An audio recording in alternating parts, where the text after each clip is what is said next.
Good morning class. आज हामी animal हेल्थको युनिट नम्बर 8 सर्जिकल अफेक्सन पढ्छौँ है। ल यसमा हामीले के पढ्नुपर्छ भन्ने वुन्ड एन्ड इन्जरिज हैन, बर्न अनि डिस्लोकेसन एन्ड फ्र्याक्चर्सको बारेमा है। ल वुन्ड एन्ड इन्जरी भनेको के भन्दा चाहिँ नर्मली है जस्तो टिस्युको जस्तो नर्मल कन्टिन्युटी डिस्ट्रप्सन भयो भने त्यसलाई वुन्ड भन्न सकिन्छ। भन्नाले जस्तो टिस्यु छ कतैबाट ब्रेक भयो भने हैन, कतै काट्यो भने केही कारणले त्यो टिस्युको कन्टिन्युटी ब्रेक भयो भने त्यसलाई हामीले घाउ भन्न सक्यो है, वुन्ड भन्न सक्यो। भने वुन्ड हिलिङ भनेको के हो, त्यही ब्रेक भएको फेरि रिस्टोरेसन गर्ने, जस्तो पहिला जस्तो थियो त्यो पार्ट फेरि त्यस्तै पहिला जस्तो बनाउनलाई चाहिँ वुन्ड हिलिङ भन्न सक्यो है। अब त्यो घाउ भइसकेपछि त्यसमा ब्याक्टेरियल इन्फेक्सन कति छ हैन, प्यारासाइट्सहरू कति छ, माइक्रो अर्गानिजम कति छ, लेभल अफ कन्टामिनेसनको बेसमा घाउलाई 3 भागमा क्लासिफाई गरियो। एउटा क्लिन वुन्ड भनेको चाहिँ के हो भने जस्तो प्याथोजेनिक अर्गानिजमहरू त्यसमा 0 बराबरै हुन्छ भनेको असेप्टिक कन्डिसन मेन्टेन गरेर त्यो घाउ बनाइन्छ भन्दा चाहिँ हामीले सर्जरी कुनै अर्गनको सर्जरी गर्ने बेलामा बनाएको घाउ के एक्जाम्पल भयो, क्लिन वुन्डको एक्जाम्पल भयो है। कन्टामिनेटेड वुन्ड भनेको जस्तो कहीँ गएर एक्सिडेन्ट भयो हैन, या कहीँ गएर काट्यो है, घाउ बन्यो है, त्यो घाउ चाहिँ लगभग जस्तो घाउ बनेको 6 देखि 8 घण्टा हैन नकटेसम्मको अगाडिको टाइम जति हुन्छ त्यतिखेर त्यो घाउलाई हामीले कन्टामिनेटेड वुन्ड भन्यो है। त्यतिखेर त्यसले एक्सपोजर त पाउँछ, बाहिरपट्टिको ब्याक्टेरियल हैन माइक्रो अर्गानिजमसँग एक्सपोजर पाउँछ, फरेन पार्टिकल जस्तो धुलो भयो माटो भयो तिनीहरूसँग एक्सपोजर पाउँछ है। ल त्यस्तै इन्फेक्टेड वुन्ड भनेको अब त्यो घाउ भनेको काटिसकेपछि 6 देखि 8 घण्टाभन्दा बढीको टाइम भयो, ड्युरेसन पास भयो भनेपछि त्यो घाउ अब कुन क्याटेगोरीमा गयो, इन्फेक्टेड वुन्डमा गयो है। यसपछि के हुन्छ भने जुन ब्याक्टेरियाहरू तिनीहरूले कन्टामिनेट त गर्दैन त्यो घाउ सँगै तिनी ब्याक्टेरियाहरू भाइरसहरू मल्टिप्लिकेसन गर्छन् त्यही हैन, त्यो ठाउँमा पकाउने क्लिनिकल साइन जस्तो प्यालो एपिरेन्सहरू गर्ने हैन, त्यो घाउ पाक्ने रातो हुने हैन, त्यहाँदेखि पसहरू निस्किने त्यस्तो साइनहरू देखिन्छ है। अब कोलोनाइज्ड वुन्ड भनेको के हो भने जस्तो क्रोनिक सिचुएसन भनेको जस्तो लामो समयसम्म घाउ भइरह्यो हैन, क्रोनिक सिचुएसन। यसमा प्याथोजेनिक अर्गानिजम्सहरू पनि हुन्छ हैन, अनि सन्चो हुन धेरै टाइम लिन्छ भनेको जस्तो कस्तो कन्डिसन हो भने जस्तो क्रोनिक भनेको लामो समयसम्म त घाउ भइरह्यो भने त्यसलाई क्रोनिक सिचुएसन भन्न सक्यो है। जस्तो बेड सोर यसको एक्जाम्पल देख, बेड सोर भनेको कस्तो हो भने जस्तो एनिमल प्यारालाइसिस भयो हैन, प्यारालाइसिस भइसकेपछि सुतेको भयो भने जुन पोर्सन तलपट्टि च्याप्पिन्छ नि त्यहाँ चाहिँ घाउ बनिन्छ, किनकि होल बडीको प्रेसरले गर्दा त्यो ठाउँमा घाउ आइदिन्छ, त्यसलाई चाहिँ बेड सोर भनिन्छ है।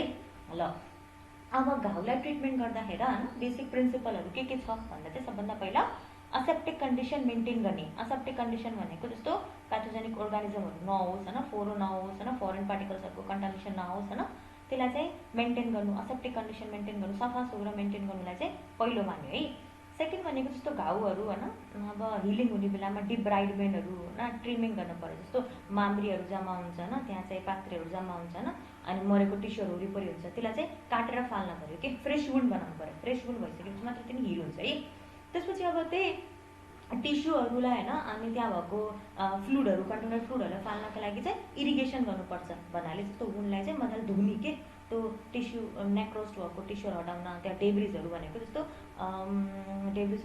फरेन पार्टिकलहरू न धुलो माटोहरू हटाउनको लागि चाहिँ इरिगेसन गर्नु पर्यो भनेपछि पानीले धुन पर्यो हैन, एन्टिसेप्टिक सोल्युसन धुन सक्यो है।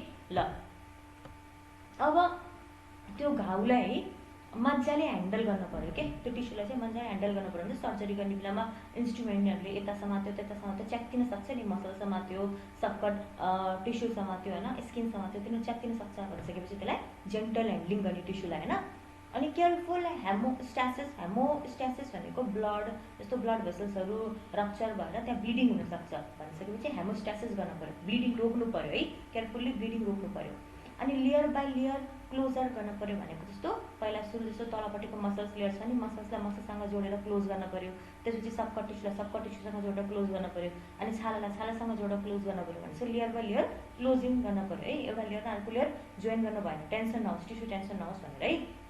ल avoiding the use of irritant material भनेको चाहिँ जस्तो कुनै इरिटेन्ट मेटेरियल्सहरू युज नगर्ने है। अर्को एनोडाइन प्रिपरेसनहरू युज गर्न सक्यो। एनोडाइन प्रिपरेसन भनेको जस्तो पेन किलरहरू है, जस्तो आइबुप्रोफिनहरू भयो तिनीहरू भएन, यिनीहरू एनोडाइन प्रिपरेसन्सहरू युज गर्न सक्यो है। अनि डिफ्रेन्ट टाइपको ड्रेसिङ मेटेरियल्सहरू घाउमा युज गर्न सक्यो भन्दा ड्रेसिङ मेटेरियल्स भनेको जस्तो पट्टीहरू लगायो हैन, अनि ऱ्याप गर्यो, ब्यान्डेजेसहरू लगायो, त्यो ड्रेसिङ मेटेरियल भयो होइन सफा गरिसकेपछि है। अनि यो ड्रेसिङ मेटेरियलको मेन काम भनेको के भने जस्तो घाउ बाहिरको कन्टामिनेसन नहोस् होइन, कुनै ब्याक्टेरियाहरू त्यसमा एन्टर नगरोस् होइन, किनकि ढाकेको राखेको हुन्छ होइन। अर्को भनेको जस्तो एक्जुडेटहरू हुन्छ, जस्तो पिपहरू निस्क्यो, पसहरू निस्क्यो होइन, त्यो डिस्चार्जहरूलाई त्यसले एब्जर्ब गरोस् के, जस्तो त्यो गजहरूले होइन, अनि त्यो कटनहरूले होइन। अनि अर्को भनेको अब त्यो घाउलाई ढाकिसकेपछि फेरि फर्दर ट्रमा नहोस् भनेको, फेरि त्यहाँ कसैले केही कुराले हानेर केही कुराको टचमा आएर फेरि घाउ नबनोस् होइन। अनि अर्को भनेको जस्तो ओपन घाउ छ भने पेसेन्ट्सलाई अलिक डिस्कम्फर्ट पनि हुन्छ कि माथि त्यहाँ बस्ने होइन, हिँड्न गाह्रो भयो ओपन घाउको प्रेजेन्समा भनिसकेपछि त्यसलाई कम्फर्ट, पेसेन्टलाई कम्फर्ट प्रोभाइड गर्नको लागि पनि इम्पोर्टेन्ट भयो है। त्यस्तै अब क्लिन र असेप्टिक वुन्डलाई म्यानेजमेन्ट कसरी गर्ने भन्दा चाहिँ हामीलाई थाहा छ नि त होइन। क्लिन र असेप्टिक वुन्ड भनेको जस्तो हामीले इन्टेन्सनली बनाएको वुन्ड हो कि, सर्जरीमा कुनै अर्गनको सर्जरी गर्ने बेलामा काटेको होइन, त्यसलाई चाहिँ हामीले क्लिन वुन्ड भन्न सकिन्छ। भनिसकेपछि सबभन्दा पहिला जुन ठाउँमा हामीले काट्न छ त्यो स्किनलाई मजाले सफा गर्न पऱ्यो है, जस्तो सोपहरूले धुन सक्यो होइन, डिटर्जेन्ट सोपहरूले। त्यसपछि अब त्यो ठाउँमा भएको हेयरहरू हुन्छ नि होइन, त्यसलाई चाहिँ सेभ गर्ने है, सेभ गरेर फाल्न सक्ने। त्यसपछि फेरि डिटर्जेन्ट सोपले त्यो ठाउँलाई सफा गर्ने है। त्यसपछि अब त्यति सफा गरिसकेपछि अब स्किनलाई चाहिँ पोभिडिन आयोडिनले मजाले स्क्रब गर्ने, घोटी घोटी सफा गर्ने है। अनि त्यसलाई पनि पखालिसकेपछि अब चाहिँ त्यसलाई होइन एन्टिसेप्टिक सोल्युसन भनेको जस्तो अल्कोहलहरू भयो होइन, अनि अल्कोहलबाट चाहिँ मजाले के गर्न सकिन्छ, सफा गर्न सकिन्छ होइन, एन्टिसेप्टिक सोल्युसन। अनि त्यो अल्कोहलहरूलाई ड्राई हुन दिने होइन। ड्राई भइसकेपछि अब त्यो घाउ हामीले काटेर बनायो होइन, घाउ बनाइसकेपछि अब जस्तो कुनै अलिक अर्गनको कुनै अपरेसन गर्नु छ भने चाहिँ त्यहाँ कट गर्न जस्तो अर्गनको कन्टामिनेसन यताउति फैलिन सक्छ, त्यही भएर वरिपरिको अर्गनमा कन्टामिनेटेड नहोस् भनेर हामीले गजहरू काउन्ट गरेर मजाले एन्डिङहरूलाई भित्रपट्टि ऱ्याप गरेर होइन त्यो भित्र चाहिँ राखिदिने कि, बडीभित्र राखिदिने, बडी क्याभिटीमा, ताकि कन्टामिनेसन काटिसकेपछि अरू ठाउँमा नफैलियोस् भनेर है। अनि अब त्यसपछि के भयो, त्यो कन्टामिनेसन सन्चो भएन। अब चाहिँ सुचर, आफ्टर सुचरिङ गरिसकेपछि यसको घाउलाई सिल्यो होइन, सुचर गरिसकेपछि अब वुन्डलाई चाहिँ सकेसम्म ड्राई राख्ने के, जस्तो पिपहरू निक्लिन नदिने होइन, ड्राई कन्डिसनमा राख्ने। कुनै खुनहरू जम्मा भयो भने, ब्लड क्लटहरू भयो भने त्यसलाई हटाउने होइन। अनि त्यो ड्रेसिङहरू, स्टेराइज ड्रेसिङहरू जुन गरेको थियौँ नि, त्यसलाई अल्टरनेट डेमा गर्न सक्छ। जस्तो आज ड्रेसिङ गऱ्यो, भोलि छोडेर पर्सि ड्रेसिङ गऱ्यो होइन, पर्सि छोडेर निक्क पर्सि ड्रेसिङ गऱ्यो है। अनि सुचरलाई चाहिँ अब घाउ सन्चो भइसकेपछि 10 दिनपछि चाहिँ कट गरिदिने सुचरलाई होइन, या हिलिङ कम्प्लिट गरिसकेपछि कट गर्न सकिन्छ है। ल अब त्यस्तै भनेको म्यानेजमेन्ट अफ कन्टामिनेटेड वुन्ड भनेको जस्तो 6 देखि 8 घन्टाभन्दा अगाडिसम्म काटेको वुन्डलाई चाहिँ कन्टामिनेटेड वुन्ड भन्ने होइन। अनि त्यस्तो कन्टामिनेटेड वुन्डलाई चाहिँ सबभन्दा पहिला सुचर गर्नुभन्दा, सिलेर सन्चो गर्नुभन्दा पहिला चाहिँ त्यो वुन्डलाई चाहिँ सुचर गर्नुको लागि पहिला त्यसलाई क्लिन वुन्डमा कन्भर्ट गर्नुपर्छ कि है। त्यो क्लिन वुन्डमा बनाउनको लागि फलोइङ स्टेप्सहरू फलो गर्नु पऱ्यो। जस्तो सबैभन्दा पहिला त्यो घाउलाई धुन पऱ्यो होइन, इरिगेटेड गर्ने जेनरली होइन। कस्तोले धुने भने अलिकति मनतातो सलाइन पानीले होइन धुन सक्यो है। त्यसपछि त्यहाँ वरिपरि माम्री जमेको मरेको टिस्युहरू हुन्छ नि होइन, या कुनै एक्सटर्नस मेटेरियल भनेको जस्तो कपालहरू छ होइन, रौहरू छ, या चाहिँ त्यतातिर कुनै एक्सटर्नस मेटेरियल्स भनेको जस्तो कुनै रौहरू भयो होइन, या चाहिँ केही हेयरहरू भयो होइन, त्यस्तो तिनीहरूलाई चाहिँ हटाउन सक्यो होइन। एक्सटर्नल मेटेरियल्स काँडाहरू भयो होइन, धुलोहरू भयो, तिनीहरूलाई चाहिँ हटाउनु पऱ्यो होइन, इरिगेसन गरेर मजाले इरिगेट गरिदिने होइन। इरिगेट भनेको जस्तो एन्टिसेप्टिक सोल्युसनले पखालिदिने होइन। अनि नेक्रोस टिस्यु पनि हटिन्छ, अनि फरेन मेटेरियल छ त्यो पनि हट्छ होइन। त्यसपछि अब लोसनहरू अप्लाई गर्ने के, त्यहाँ मजाले लोसन लगाउने, पर्कुलर अफ मर्करी, एक्रिफ्लेक्सन लोसन, युसो लोसनहरू तिनीहरू मजाले लगाइदिने है। अब सोइल ड्र्याप भनेको जस्तो घाउहरूलाई होइन हामीले ड्र्यापिङ गरेर राखेको हुन्छ नि, ढाकिराखेको हुन्छ नि, जस्तो कुनै पनि फोहोर नहोस् या केही पनि नहोस्। त्यो ड्र्यापहरू सोइल भनेको जस्तो त्यहीँ भएको फ्लुइड कन्टेनरले कारणले त्यो मिस हुनसक्छ कि, सोइल फोहोरो बन्न सक्छ होइन। त्यस्तो ड्र्यापिङहरूलाई के गर्नु पऱ्यो, अब हटाउनु पऱ्यो, चेन्ज गर्नु पऱ्यो होइन। अनि ड्रेनेजहरू प्रोभाइड गर्नु पऱ्यो भनेको त्यहाँ जम्मा भएको फ्लुइडहरूलाई रिलिज हुने प्लेस दिन पऱ्यो होइन, त्यो मजाले फ्लुइडहरू पास होस् है। अनि त्यसपछि अब जुन घाउ छ होइन त्यसलाई चाहिँ अब मजाले जस्तो पिपहरू निकालिसकेपछि अब त्यसलाई क्लोज गर्ने है। अनि अब जस्तो ठुलो घाउ छ भने होइन स्किन ग्राफ्टिङ पनि गर्न सक्यो, एउटा बडी पार्टबाट स्किन काटेर होइन त्यसलाई अर्को ठाउँमा त्यही घाउमा जस्तै टाँसिदिन पनि सक्यो भनेपछि लार्ज ग्याप छ भने स्किन ग्राफ्टिङ पनि गर्न सक्यो। अब त्यही घाउहरू सुचर गरिसकेपछि अब कन्टामिनेसन नहोस् भनेर होइन, जस्तो फेरि कन्टामिनेसन बाहिरबाट आउन सक्छ भनेर हामीले एन्टिबायोटिक्सहरू आइभी चलाइदिन सकिन्छ है, 4-5 दिनसम्म एन्टिबायोटिक चलाइदिने।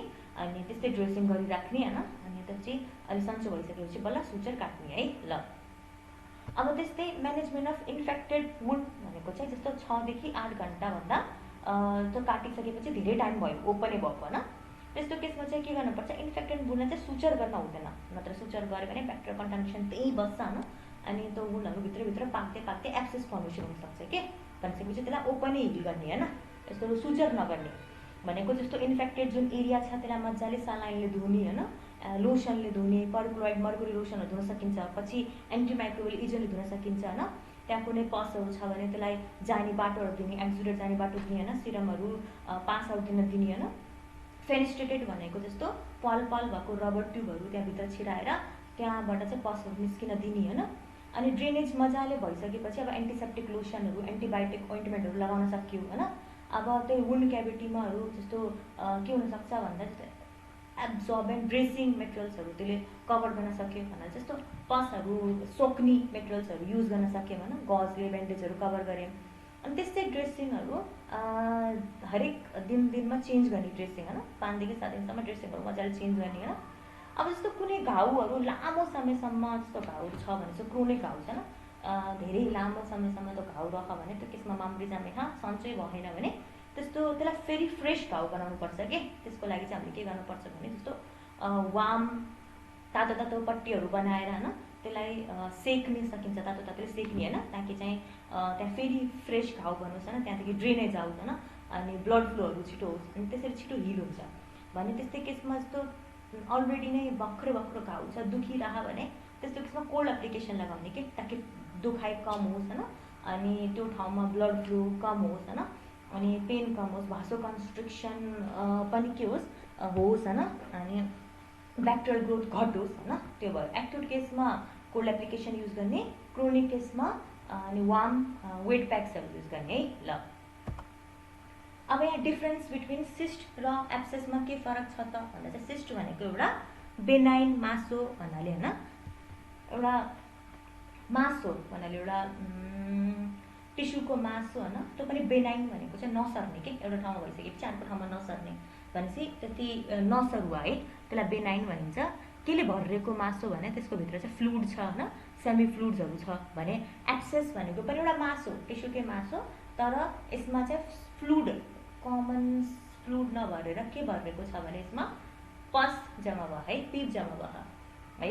अनि सिस्ट भनेको चाहिँ एक्चुअली जस्तो पाउच जस्तो हुन्छ क्या, ब्ल्याडर जस्तो पाउच हुन्छ, भित्रपछि पानी जम्मा भएको ब्ल्याडर जस्तो पाउच भन्न सकिन्छ भने। एब्सेस भनेको जस्तो के को कारणले भएको भने, एब्सेस भनेको जस्तो इन्फेक्सन भयो, ब्याक्टेरियाहरू बडीमा छिर्यो होइन, अनि त्यो ब्याक्टेरियाहरूलाई हटाउनको लागि हाम्रो ब्लडबाट डब्लुबिसीहरू गयो होइन, लर्नी फाइटिङ सेल्सहरू गयो होइन, अनि तिनी सेल्सहरूले पनि अब त्यो ब्याक्टेरियाहरूलाई पनि फाइट गरे, तिनीहरूसँग मारे, आफू पनि मऱ्यो होइन, वरिपरिको टिस्युहरूलाई पनि ड्यामेज गरे भनिसकेपछि सबै कम्बाइन भएर होइन, त्यो डेड टिस्युहरू भयो, आफै ब्याक्टेरिया एजेन्ट भयो होइन, अनि डब्लुबिसीहरू भयो होइन, जस्तो ब्लड सेल्सहरू भयो, यिनी सबै मिलेर त्यहाँ पस बनाएको के, पिप बनाएको है। त्यो पिप जम्मा भएको ठाउँलाई चाहिँ हामीले के भन्यौँ, एब्सेस भन्यौँ है।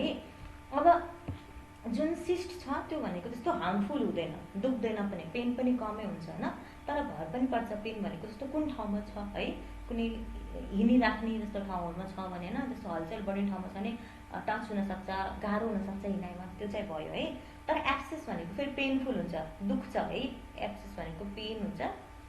अनि अब सिस्टको इक्जाम्पल भनेको ओभरीमा आएको सिस्ट, ओभरियन सिस्ट होइन, युरिनरी ब्ल्याडरमा देखेको ब्ल्याडर सिस्ट, लिभरमा देखेको लिभर सिस्ट होइन, ब्रेस्टमा देखेको ब्रेस्ट सिस्ट, किडनीमा देखेको किडनी सिस्ट, पेनक्रियाटिक सिस्टहरू, यिनीहरू चाहिँ सिस्टको इक्जाम्पल भयो भने। एब्सेस भनेको पेरिएनल एब्सेस भनेको जस्तो एनल रिजन होइन, पछाडिपट्टिको एनसको वरिपरिको रिजनलाई पेरिएनल रिजन भन्छ, त्यहाँपट्टि आएको एब्सेस भयो होइन। अनि पिम्पलहरू भयो, यो के को इक्जाम्पल भयो, एब्सेसको इक्जाम्पल भयो है। ल अब त्यस्तै बर्न छ है, बर्न भनेको चाहिँ जलेको के, स्किनमा इन्जरी भएको, टिस्युमा इन्जरी भएको, के कारणले जस्तो धेरै तातो भएर, धेरै चिसो भएर होइन, या इलेक्ट्रिसिटीको कन्ट्याक्टमा आएर, या केमिकलको कन्ट्याक्टमा आएर, या कतै फ्रिक्सन भएर, या रेडिएसन्सहरूबाट आएर जलेको, त्यो चाहिँ के भन्न सक्यो, बर्न भन्न सक्यो है। यसको इटालोजी भनेको जस्तो पग्लेको मेटलहरू छालामा खस्यो भने जल्न सक्छ, आगो फ्लेमहरू भयो होइन, क्यारोसिन ओइलहरू भयो है, पेट्रोलहरू भयो, कोरोसिभ सब्सटेन्स भनेको खाने सब्सटेन्सहरू भयो होइन, एक्सप्लोजन भयो जस्तो होइन, एक्सरेहरू भयो, युभी रे भयो, इलेक्ट्रिकल इन्जुरिज होइन जस्तो इलेक्ट्रिसिटीको इन्जुरीहरू भयो, कस्टिक मेटेरियलहरू एसिड र अल्कालीहरू भयो होइन। अब यो कतिसम्मको डढाले छ त स्किनलाई होइन, त्यसको बेसमा डिग्री अफ बर्नको बेसमा फलोइङ ग्रुपमा क्लासिफाइड गरे। जस्तो फर्स्ट डिग्री बर्न भनेको जस्तो माथिपट्टि चाहिँ रातो रातो हुने होइन, अनि सुपरफिसियल माथिको लेयर चाहिँ के हुने ड्यामेज हुने होइन। सेकेन्ड डिग्री बर्नमा चाहिँ यो छालाको दुईवटा लेयर हुन्छ कि, इपिडर्मिस बाहिरपट्टिको, भित्रपट्टि डर्मिस। इपिडर्मिस चाहिँ ड्यामेजै हुन्छ तर हेयर फोलिकलहरू बाहिरपट्टि भएको हेयर फोलिकलहरू चाहिँ इन्ट्याक्टै रहन्छ, तिनी ड्यामेज हुँदैन। अनि थर्ड डिग्री बर्नमा चाहिँ बोथ इपिडर्मिस र डर्मिस दुइटै ड्यामेज हुन्छ, अनि बडीबाट फ्लुइडको लस हुन्छ, अनि टिस्यु डिस्ट्रक्सन हुन्छ, त्यो टिस्यु पनि डिस्ट्रक्ट हुन्छ, अनि पल्मोनरी इडिमा हुन्छ, अनि किडनी फेलर रिनल फेलर देख्न सकिन्छ, एनिमल सकमा जान सक्छ किनकि पानीको कमी भएर ब्याक्टेरियल इन्फेक्सन हुनसक्छ, सेप्सिसहरू देख्न सकिन्छ है। ल अब क्लिनिकल साइन कस्तो हुन्छ भने जस्तो जलेको जुन ठाउँ हुन्छ त्यो रातो हुन्छ होइन, अनि त्यहाँ फोका देख्न सकिन्छ होइन, अनि च्यारेड भनेको जस्तो माथिपट्टि माम्री जम्मा भएको देख्न सकिन्छ, अनि त्यो ब्लिस्टर होइन त्यो फोका फुट्यो भने त्यसपछि त्यहाँ पेल एरिया बन्छ होइन, अनि मोइस्ट र सर्फेस बन्छ होइन, अनि त्यो र सर्फेस पछि गएर चाहिँ येल्लो अनि ट्यान अनि डार्क ब्राउन इन कलर गरिदिन्छ है। ट्रिटमेन्ट भनेको जस्तो burn can be very painful and a number of different options may be use for pain management भनेको जलिसकेपछि धेरै पेन हुन्छ है, अनि डिफ्रेन्ट अप्सन्सहरू युज हुन सक्छ, जस्तो हामीले एनाल्जेसिकहरू युज गर्ने के, जस्तो आइबुप्रोफिन, मेलोक्सिक्याम, एसिटामिनोफिन होइन, ओपोइड्सहरू जस्तो मोर्फिनहरू यिनीहरू युज गर्ने है। त्यस्तै अब जल्दाखेरि होइन बडी डिहाइड्रेटेड हुन्छ भनेको पानीको धेरै लस हुन्छ कि, अनि भनेपछि बडीमा हाइड्रेटेड राख्नको लागि ल्याक्टेट रिङ्गर होइन सोल्युसनहरू दिन चढाउनु पर्यो, 4 ml पर केजी पर कति पर्सेन्ट जल्यो त्यसको हिसाबमा है।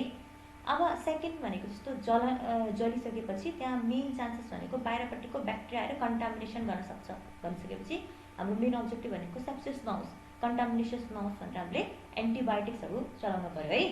अनि यो सुडोमोनास एरिजोनोसा यसले पकाउँछ के, घाउलाई पकाएर पहेँलो पिप जम्मा हुन्छ है। अनि यो सुडोमोनास एरिजोनोसा भनेको के हो, अपर्चुनिस्टिक टाइपको ब्याक्टेरिया हो। अपर्चुनिस्टिक ब्याक्टेरिया भनेको जस्तो मौका पायो, कसैको इम्युनिटी घट्यो, मौका पाउने बित्तिकै आफूले आफ्नो इन्फेक्सन देखाइहाल्ने, त्यस्तोलाई चाहिँ अपर्चुनिस्टिक टाइपको ब्याक्टेरिया भनिन्छ। अब जस्तो अहिले बडी इम्युन छ होइन, हामीसँग जस्तो लड्न सक्ने क्षमता छ भने यो अपर्चुनिस्टिक ब्याक्टेरियाले केही गर्न सक्दैन, तर हाम्रो अलिकति इम्युनिटी केही कारणले घट्ने बित्तिकै अपर्चुनिस्टिक ब्याक्टेरियाले मौका पाउँछ र इन्फेक्सन देखाउँछ, त्यसलाई चाहिँ अपर्चुनिस्टिक ब्याक्टेरिया भनिन्छ है। अनि त्यस्तै घाउ भएको छ भने चाहिँ टिटेनसहरूको जस्तो क्लोस्ट्रिडियम स्पोर्सहरू हुन्छ कि, टिटेनस स्पोर्सहरू पनि यो वरिपरि इन्भाइरोमेन्टमा भइरहेको हुन्छ कि, घाउ देख्ने बित्तिकै आएर त्यो टिटेनस गरिदिन सक्छ, त्यही भएर टिटेनसको टिटीको सुईहरू पनि लगाइदिइहाल्ने है।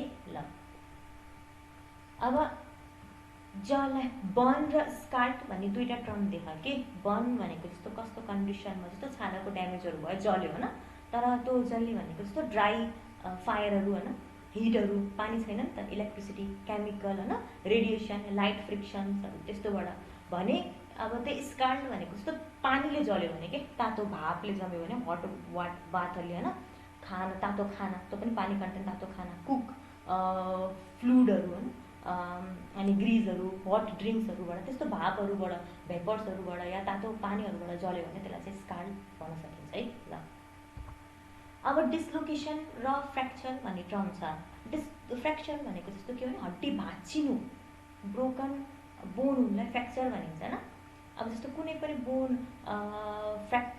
ब्रोकन हुनसक्छ, भाँचिन सक्छ, तर मोस्ट कमनली ब्रोक हुने बोनहरू भनेको चाहिँ कहाँको बोनहरू भनेको खुट्टाहरूको, हात खुट्टाको बोनहरू है। अब डिस्लोकेसन अफ बोन भनेको चाहिँ के हो, जस्ट जोइन्टबाट डिस्प्लेस हुने के, त्यो जोइन्टबाट एउटा ठाउँबाट अर्को ठाउँमा पुग्दिनु बोन भनेको, दुईवटा एन्ड जोइन्टले जोइन्ट भएको हुन्छ बोन होइन, त्यो आफ्नो ठाउँबाट डिस्प्लेस भइदिनु, त्यसलाई डिस्लोकेसन अफ बोन भन्न सक्यो है। अब इटाइलोजी भनेको चाहिँ के हो भने जस्तो एक्सटेन्सिभ कज भनेको बाहिरबाटको कज होइन, ट्रमा भयो भनेको केही कुराले हान्यो या माथि हाइटबाट खस्यो होइन, अटोमोबाइल इन्जुरी भनेको जस्तो गाडीहरूले हान्यो होइन, एनिमल बिङ किक्ड भनेको केही कुराले एनिमललाई हान्यो भने त्यसलाई एक्सटेन्सिभ कज भन्न सकिन्छ। इन्ट्रेन्सिभ कज भनेको जस्तो बडीभित्रकै कज भन्नाले जस्तो मसल्सहरू होइन, टिटेनसको बेलामा भोइलेन्ट कन्ट्र्याक्सन गर्छ कि, छिटो छिटो कन्ट्र्याक्सन गर्छ होइन, अनि त्यस्तो बेलामा अबल्सन फ्र्याक्चर्स हुनसक्छ भनेको जस्तो यो जोइन्टहरू भएको एरियामा हुन्छ नि, जस्तो टेन्डन लिगामेन्टहरू जोइन्ट भएको एरिया हुन्छ नि, त्यस्तो टाइपमा दुईवटा बोनहरू जोइन भएको तिनीहरू टेन्डन लिगामेन्टहरू ब्रेक भएर त्यो जोइन्ट डिस्लोकेट हुनसक्छ। त्यस्तो टाइपको फ्र्याक्चर्सहरू गर्न सकिन्छ होइन। भनेको इमेच्योर एनिमलहरूमा प्रायः जस्तो देखिन्छ कि मसल्सहरू धेरै छिटो कन्ट्र्याक्ट गरेर चाहिँ त्यस्तोहरू इन्ट्रेसेक्ट कज भनेको मसल्सको भोल्युम कन्ट्र्याक्सन भन्न सक्यो है। प्याथोलोजिकल फ्र्याक्चर भन्नाले जस्तो डिजिजहरू बोनको सिस्टमिक डिजिजहरू जस्तो नियोप्लासिया भनेको क्यान्सर भयो, बोन क्यान्सर होइन, बोनमा कुनै सिस्टहरू आयो, रिकेट्स भिटामिन जस्तो रिकेट्स भनेको जस्तो भिटामिन डीको होइन या क्याल्सियमको कमीको कारणले हुने, ओस्टियोपोरोसिस भनेको बोनबाट लस हुने के क्याल्सियमहरूको लस हुने, फोस्फरसको लस हुने, त्यहाँ पल पल पर्ने, ओस्टियोमेलासिया भनेको जस्तो बोनमा लस भएर बोनहरू ल्यालाकलुलुक पर्दिने होइन, भाँचिन सक्ने, न्युट्रिसनल हाइपर प्याराथाइरोइडिजम भनेको यो प्याराथाइरोइड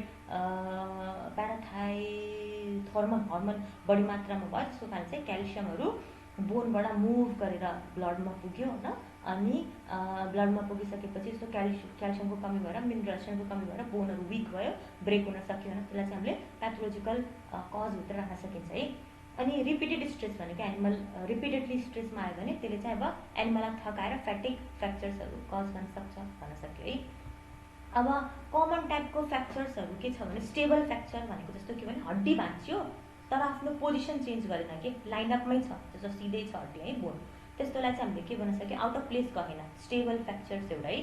ओपन कम्पाउन्ड फ्र्याक्चर्स भनेको चाहिँ कस्तो भने जस्तो हड्डी भाँच्यो, भाँचिसकेपछि माथिपट्टिको जुन छाला हुन्छ नि छालालाई पनि पेनिट्रेट गरेर बाहिर निस्क्यो भने होइन, या हड्डी भाँचिँदाखेरि हड्डीले छेडेर छालामा पल भयो भने होइन, या चाहिँ हड्डी भाँचिँदाखेरि जुन फोर्स आउँछ त्यसको कारण चाहिँ छालामा कुनै एफेक्ट पार्यो भने त्यो छालामा कुनै त्यो छालामा पाइरेसिस गर्यो भने जस्तो छालामा छेदहरू गर्यो भने त्यसलाई हामीले ओपन कम्पाउन्ड फ्र्याक्चर्सहरू भन्न सक्यो है। ट्रान्सभर्स फ्र्याक्चर भनेको जस्तो सिधा हड्डी होरिजेन्टली ब्रेक भयो भने बिचबाट ब्रेक भयो भने त्यसलाई हामीले ट्रान्सभर्स फ्र्याक्चर्स भन्न सक्यो है। ओब्लिक फ्र्याक्चर भनेको जस्तो बाङ्गे छर्के जस्तो हड्डी बोन भयो एङ्गलमा हड्डी ब्रेक भयो भने त्यसलाई हामीले ओब्लिक फ्र्याक्चर। कम्युनिटेड फ्र्याक्चर्स भनेको जस्तो एउटै हड्डी 3 पिसेसमा बोन भयो होइन, अनि त्यसको जोइन गर्ने पोइन्ट भनेको एउटै पोइन्ट छ भने त्यस्तो हामीले कम्युनिटेड फ्र्याक्चर्सहरू 3 पिसेस या त्योभन्दा बढी पिसेसमा हड्डी भाँच्यो भने त्यसलाई कम्युनिटेड फ्र्याक्चर्स भन्न सकिन्छ है।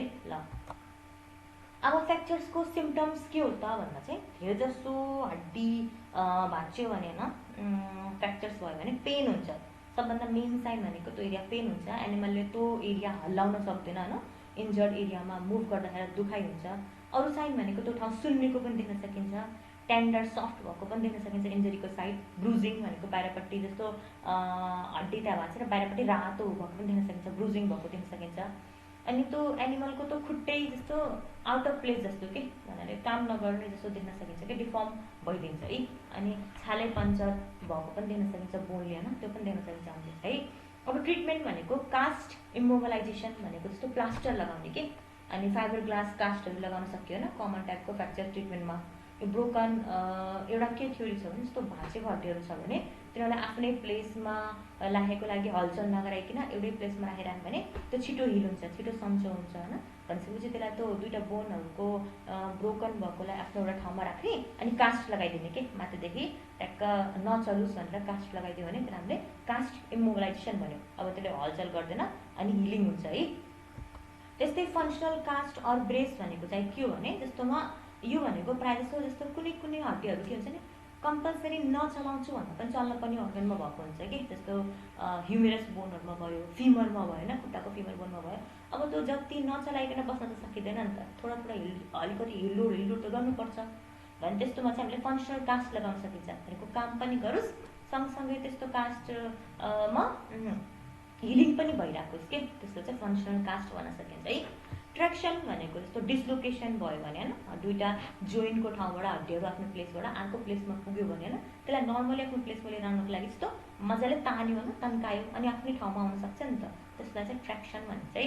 अनि एक्सटर्नल फिक्सेसन भनेको चाहिँ के हो भने यस्तो स्क्रुहरू होइन मेटल पिन्सहरू स्क्रुहरू होइन लगाएर बोनलाई बाहिरपट्टिबाट यस्तो पल बनायो, स्क्रुहरू लगायो एउटै ठाउँमा पुऱ्यायो के फ्र्याक्चर साइडमा न तलबाट माथिबाट चाहिँ त्यसरी स्क्रुहरू लगाएर पिनहरू लगाएर न मेटल बारबाट कनेक्टेड गरेर स्किनलाई होइन त्यस्तोलाई चाहिँ के भन्न सकिन्छ एक्सटर्नल फिक्सेसन। यसरी त्यसलाई एउटै ठाउँमा लिएर आएर हिल हुन्छ कि आफ्नै पोजिसनमा लिएर प्रोपर पोजिसनमा ल्याएर अब त्यसलाई हिल गर्न प्रमोट गर्यो, त्यसलाई चाहिँ एक्सटर्नल फिक्सेसन भन्यो है। ल हाम्रो अब यो सर्जिकल अफेक्सन्स युनिट 8 पनि सक्यो है। ल